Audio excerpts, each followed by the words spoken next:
दोस्तों, आपने ब्रह्मांड की उत्पत्ति के वैज्ञानिक सिद्धांत के बारे में बहुत बार पढ़ा होगा और सुना भी होगा। क्या आप जानते हैं कि सनातन धर्म, बौद्ध दर्शन, बाइबल और कुरान ब्रह्मांड की उत्पत्ति के बारे में क्या बोलते हैं? नहीं ना? चलिए इसी को देख लेते हैं फिर। सृष्टि से पहले सत नहीं था, असत भी नहीं, अंतरिक्ष भी नहीं, आकाश भी नहीं था। छिपा था क्या कहाँ, किसने देखा था? उस पल तो अगम अटल जल भी कहाँ था। आखिर किसने रचा ब्रह्मांड? यह सवाल आज भी उतना ही ताजा है जितना कि प्राचीन काल में हुआ करता था। ईश्वर के होने या नहीं होने की बहस भी प्राचीन काल से ही चली आ रही है। अनीश्वरवादी मानते आए हैं कि यह ब्रह्मांड स्वतः स्फूर्त है, लेकिन ईश्वरवादी तो इसे ईश्वर की रचना मानते हैं। अधिकतर लोग धर्म ग्रंथों में जो लिखा है उसे ही मानते हैं।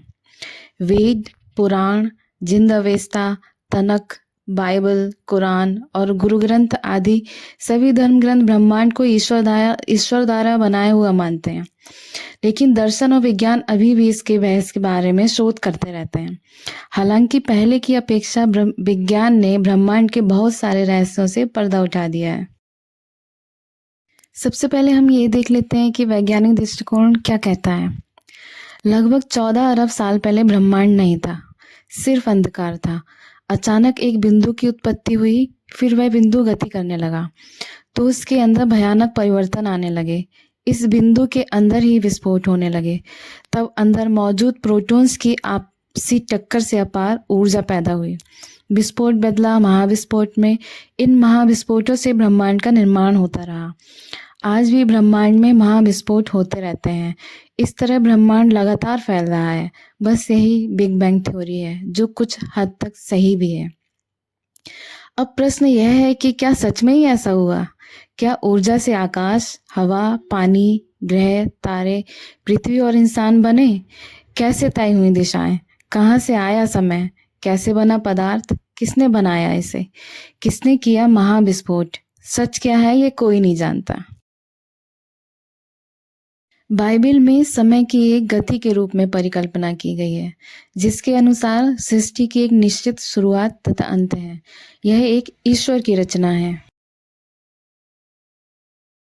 कुरान में कहा गया है कि अल्लाह ने 6 दिनों में आकाश और पृथ्वी और उनके बीच जो भी था वो बनाया। हालांकि सतही तौर पर यह बाइबल से संबंधित भी लग सकता है, लेकिन इसमें कुछ महत्वपूर्ण अंतर है। कुरान कहता है कि आकाश और पृथ्वी एक साथ एक इकाई के रूप में जुड़े हुए थे, इससे पहले कि हम उन्हें अलग कर पाते। इस बड़े विस्फोट के बाद अल्लाह ने आकाश की ओर रुख किया और उसने आकाश और पृथ्वी से कहा कि एक साथ आओ। इस प्रकार तत्व जो ग्रह और तारे बनने वाले थे, वे ब्रह्मांड में अल्लाह द्वारा स्थापित प्राकृतिक नियमों को पालन करते हुए ठंडे होने लगे, एक साथ आने लगे और आकार में बढ़ने लगे। कुरान आगे कहता है कि अल्लाह ने सूर्य, चंद्रमा और ग्रहों को बनाया, रात और दिन, सूर्य और चंद्रमा को बनाया। प्रत्येक की अपनी अलग अलग दिशा या कक्षाएं हैं, सभी अपने गोलाकार मार्ग में तैरते हैं। आश्चर्यजनक रूप से बौद्ध दर्शन में इन प्रश्नों को कोई विशेष स्थान नहीं दिया गया है। जैसा कि हमें पता है कि बुद्ध ब्रह्मांड की उत्पत्ति, आत्मा, ईश्वर आदि अवधारणाओं पर आधारित प्रश्नों के बारे में मौन धारण कर लेते हैं, क्योंकि ये प्रश्न मानव बुद्धि के कौतूहल से जन्म लेते हैं। इन प्रश्नों का मानव जीवन, उससे जुड़ी पीड़ाओं तथा उसके निराकरण से कोई सीधा संबंध नहीं है। बौद्ध दर्शन में ऐसे प्रश्नों को व्यर्थ माना गया है।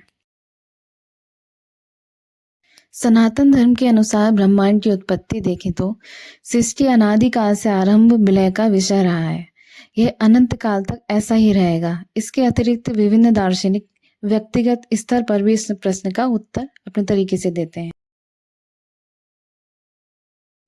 10वीं शताब्दी में भारतीय दार्शनिक उदयन अपने ग्रंथ न्याय कुसुमांजलि में कहते हैं कि जिस प्रकार संसार की सभी वस्तुएं अपनी रचना तथा विकास क्रम के लिए किसी अन्य बुद्धिमान जीव पर निर्भर करती हैं, उसी प्रकार पृथ्वी भी एक वस्तु के समान है, जिसकी सृष्टि तथा विकास क्रम किसी सर्वज्ञ तथा सर्वशक्तिमान सत्ता पर निर्भर करता है, तथा इस सत्ता का नाम ईश्वर है। शताब्दी पश्चात कुछ एक बदलाव के साथ लगभग यही युक्ति ईसाई विचारक संत अक्वाइनस भी प्रस्तुत करते हैं।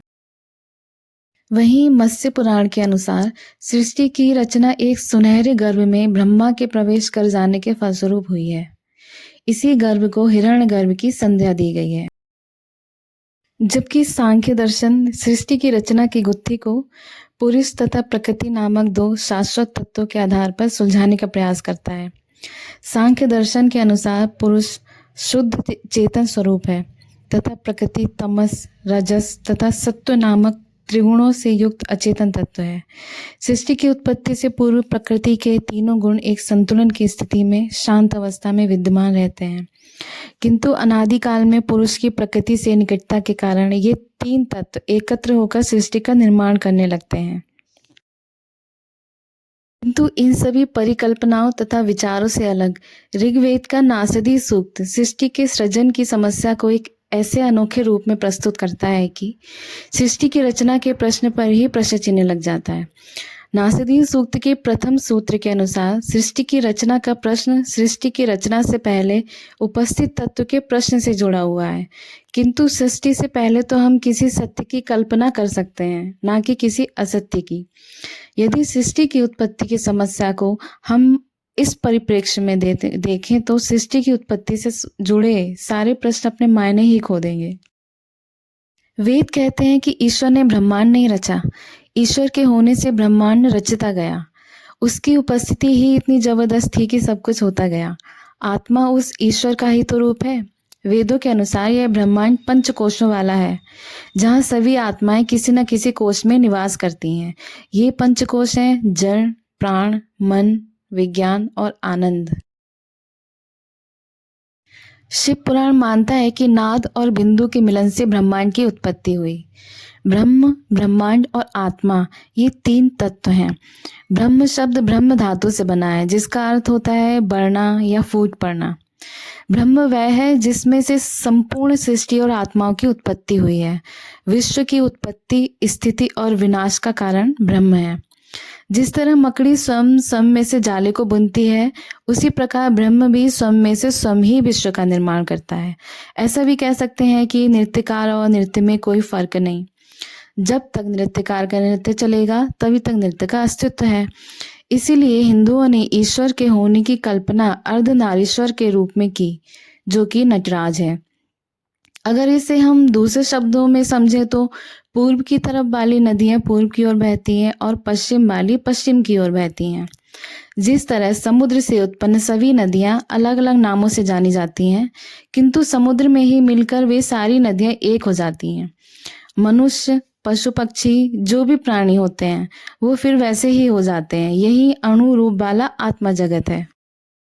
आकाश के पश्चात वायु, वायु के पश्चात अग्नि, अग्नि के पश्चात जल, जल के पश्चात पृथ्वी, पृथ्वी से औषधि, औषधियों से अन्न, अन्न से वीर्य, वीर्य से पुरुष अर्थात शरीर उत्पन्न होता है।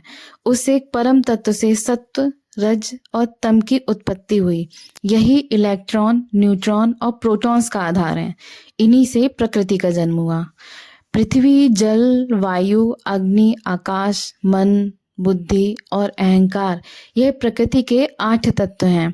जब हम पृथ्वी कहते हैं तो सिर्फ हमारी पृथ्वी नहीं है।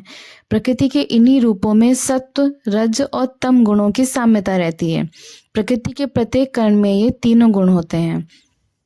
बुद्धि से अहंकार के 3 रूप पैदा होते हैं। पहला सात्विक अहंकार, जिसे वैकारी भी कहते हैं। विज्ञान की भाषा में इसे न्यूट्रॉन कहा जा सकता है। यही पंच महाभूतों के जन्म का आधार माना जाता है। दूसरा तेजस अहंकार, इससे तेज की उत्पत्ति हुई, जिसे वर्तमान भाषा में इलेक्ट्रॉन कह सकते हैं। तीसरा अहंकार भूतादि है। यह पंच महाभूतों आकाश, वायु, अग्नि, जल और पृथ्वी का पदार्थ रूप प्रस्तुत करता है। वर्तमान विज्ञान के अनुसार इसे प्रोटॉन्स कह सकते हैं। यह ब्रह्मांड अंडाकार है। यह ब्रह्मांड जल या बर्फ और उसके बादलों से घिरा हुआ है। इससे जल से भी 10 गुना ज्यादा यह अग्नि तत्व से घिरा है और इससे भी 10 गुना ज्यादा यह वायु से घिरा हुआ है। वायु से 10 गुना ज़्यादा ये आकाश से घिरा हुआ है और यह आकाश जहाँ तक प्रकाशित होता है वहाँ से यह 10 गुना ज़्यादा तामस अंधकार और अनंत से घिरा है। उस अनंत से ही पूर्ण की उत्पत्ति होती है और उसी से उसका पालन होता है और अंततः यह ब्रह्मांड उस अनंत में ही लीन हो जाता है।